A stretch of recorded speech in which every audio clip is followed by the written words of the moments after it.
Bonjour à toutes et à tous, je vous fais une petite vidéo très courte spéciale pour vous montrer un petit peu l'envers du décor et comment je vous prépare du coup le meilleur podcast de la production audiovisuelle, recettes de prod, les bons conseils.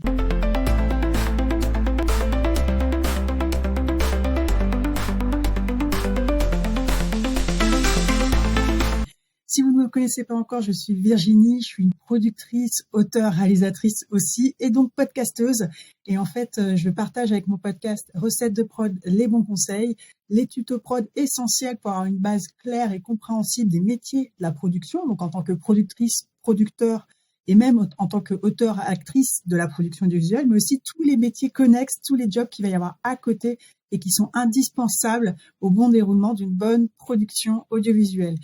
Et donc, en fait, voilà, c'est un podcast qui me tient à cœur, que je fais depuis 4 ans maintenant, mais que j'ai vraiment relancé à fond les ballons. Vous avez pu le constater cette année 2024. Et en fait, c'était important pour moi de transmettre gratuitement une base solide de compréhension de ces métiers qui sont des métiers formidables et qu'on comprend pas tant que ça, mine de rien. Et je vous explique d'ailleurs dans les podcasts pourquoi on comprend pas bien c'est quoi ces métiers-là. Mais en tout cas, je trouvais que c'était important de vraiment partager un petit peu l'envers du décor. On me pose beaucoup de questions sur comment je fais pour faire mon podcast, comment je fais pour le produire, le réaliser. Mais en fait, c'est tout simple. C'est pas si compliqué que ça. Voilà, je me rends compte que je parle très très vite. J'ai un peu de temps. En fait, j'ai un petit créneau dans le studio de podcast de la SACD. Donc, premier truc, moi, j'ai mon statut d'auteur puisque j'écris et que je dépose régulièrement en protection des projets que j'écris. Voilà. Tous n'ont pas été réalisés, mais en tout cas, ils sont en cours de réalisation pour certains. Et ça me permet, parce que je suis adhérente à la SACD, de pouvoir profiter du studio de podcast que vous allez voir là. Je vais vous faire un petit tour avec la caméra gratuitement. Alors, c'est très, très dur à avoir. Voilà, les réservations, c'est vraiment compliqué parce qu'en fait, on est beaucoup en avoir besoin. La demande est très forte et il n'y a qu'un seul studio. Mais en tout cas, c'est hyper pratique et je fais ça pour les interviews. Je vous montre le micro, là, regardez. Waouh, ça c'est du micro pro, on se croit à la radio et c'est hyper agréable de travailler ici. Donc merci beaucoup à la SACD de nous fournir ça. Je n'ai pas tout le temps l'occasion de pouvoir réserver l'espace. Donc, comme je vous disais, il est très dur à réserver.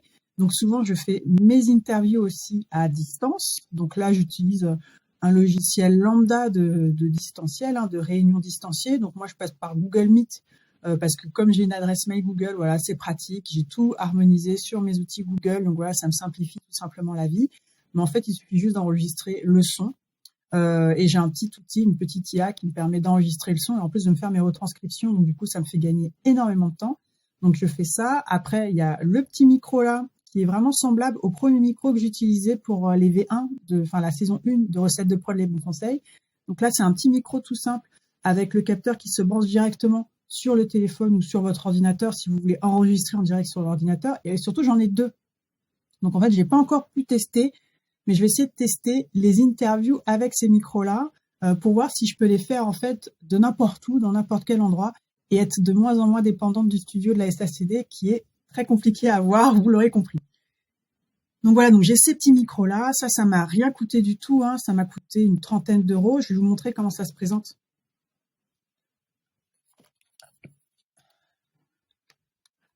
Donc moi j'ai pris celui-ci, voilà, c'est un petit boîtier. Donc dedans vous avez les 2 micros et le capteur qui est branché sur le téléphone, donc vous pouvez pas le voir. Je vous mettrai le lien si ça vous intéresse. Alors j'ai pas d'affiliation, je ne touche à rien, j'ai pas de commission, mais bon, je sais qu'il y en a qui veulent se lancer dans le podcast. Donc du coup je vous donnerai le lien de mon matériel. Là mon téléphone il est sur un trépied en fait pour enregistrer ce que je suis en train de vous dire. Et en fait le trépied m'a coûté, je crois. Je l'avais acheté il y a 4 ou 5 ans, une broutille, vraiment, chez un de mes meilleurs amis, dont le nom commence par A et finit par zone. Voilà. Et je vais vraiment au moins cher parce que pour l'instant, j'ai pas encore les moyens de production dont je rêverais. Mais bon, ça va venir avec le temps, certainement.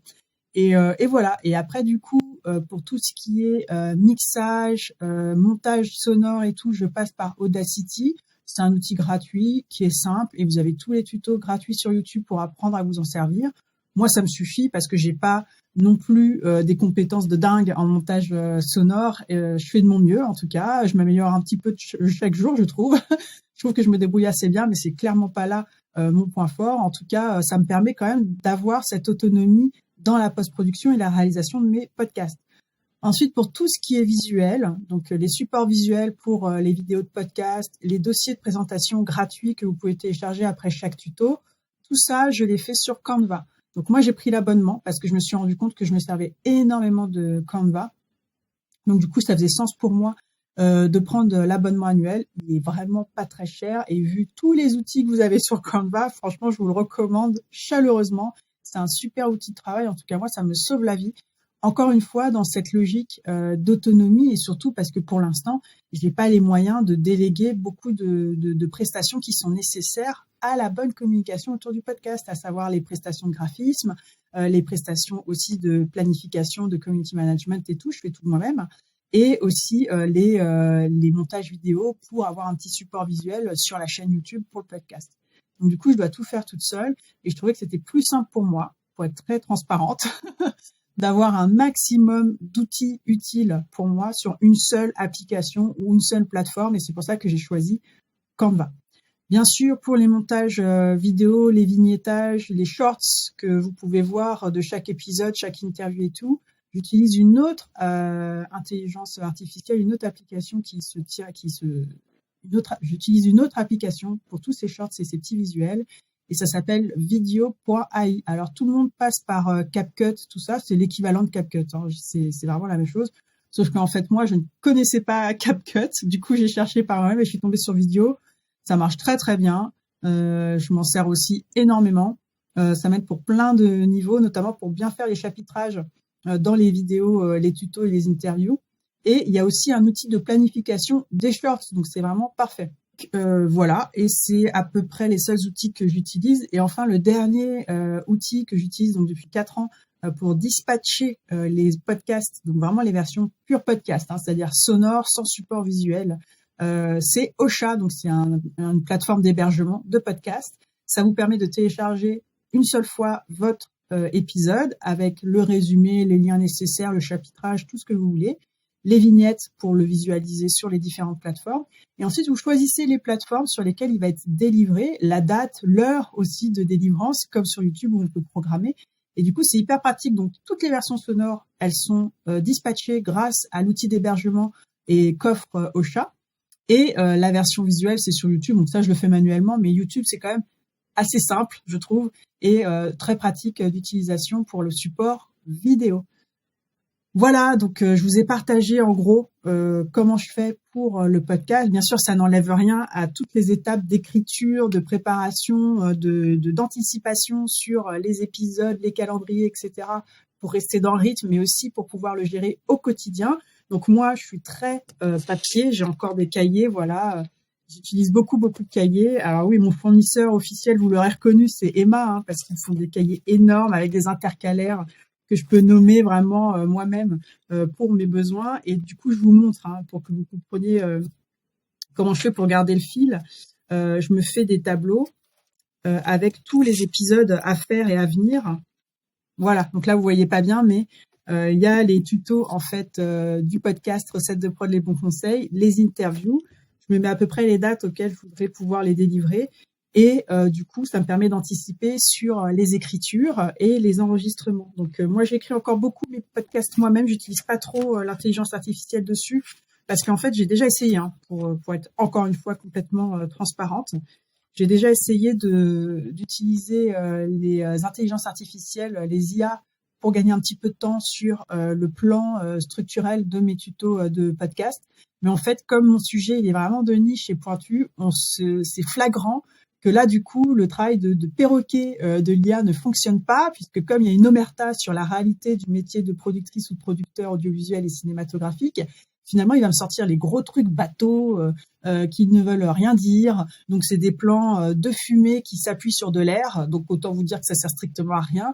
Mais j'ai essayé sur deux sujets complètement différents avec un outil qui est super, pourtant, qui propose une structuration qui est vachement bien.